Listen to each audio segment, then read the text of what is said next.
As soon as our blood pressure rises, we immediately look for a pill to lower it. Unfortunately, many do it without even measuring the pressure and guided only by a bad feeling. But even high figures on the tonometer does not always reflect the real need to reduce the pressure. And sometimes taking a pill can hurt rather than help. When you should not reduce the pressure and what it may be dangerous, tell us in this video. Why does the pressure rise? Any variation in blood pressure is a manifestation of a comfortable defense mechanism of our body. When you exercise, your pulse rate increases, which allows the heart to pump blood faster. This is necessary to saturate the internal organs with oxygen. Without this, it is impossible for many vital processes to occur at the cellular level. Oxygen deprivation will lead to a decrease in stamina, impairment, and fainting. All this is quite normal. If you notice a rapid heartbeat or see high blood pressure on the tonometer after a brisk walk or climbing stairs, you should not be frightened, and you should certainly not lower your blood pressure. Take a rest and measure your blood pressure again, usually it will be normal.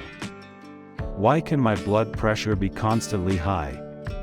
Chronic heart, vascular, or kidney problems can be to blame. Endocrine disorders can also be to blame. But why does the body raise the blood pressure if the heart is not working properly? The reason is simple. It still needs to supply all the organs with blood and oxygen. If some parts of the heart are blocked, it is not able to pump the same amount of blood per unit time at the same speed. And to avoid oxygen starvation, there is one option: to narrow the vessels and make the heart pump harder to increase the pressure. The same compensatory mechanism is triggered and the kidneys are disturbed. Otherwise, the small vessels in this organ are not supplied with blood and the renal tissue begins to die off. Why, in such a case, prevent the body's self-regulation and reduce the pressure?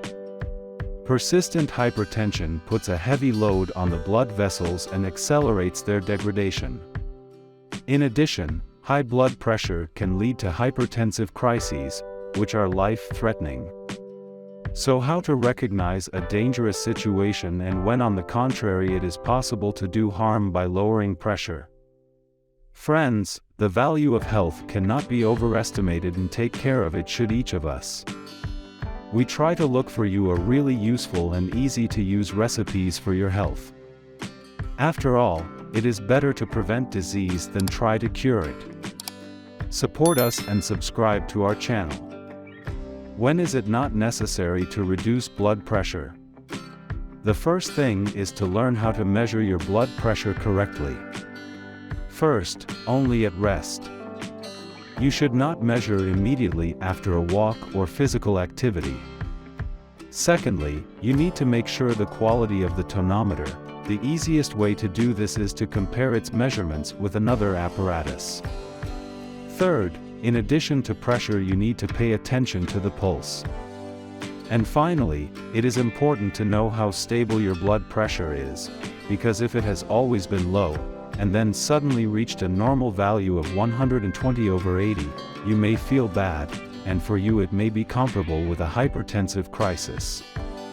Based on all of this, you should not lower your blood pressure when you are not sure of the correct measurement. It is better to repeat the measurement several times first, making sure that the tonometer is accurate. There is no need to take emergency pills to lower your blood pressure if your blood pressure is not significantly over 140/90 and you feel normal. And thirdly, the most important situation when you categorically should not take the pressure down is when it is high with a low pulse. This is the easiest indicator of a blockage in any part of the heart. If you take your blood pressure in this situation, you will get oxygen deprivation of the brain, and you may faint. If you have such a problem, you need to go to a specialist for the treatment of the underlying heart problem, and then your blood pressure will normalize on its own. If it is below 50 beats per minute, it is already a dangerous state for health. Also remember that headache or dizziness can occur with both high and low blood pressure. These are not specific symptoms that can be caused by a multitude of reasons. Such symptoms are not a reason to swallow blood pressure pills. Keep a close eye on your blood pressure and your well-being, and you will be happy.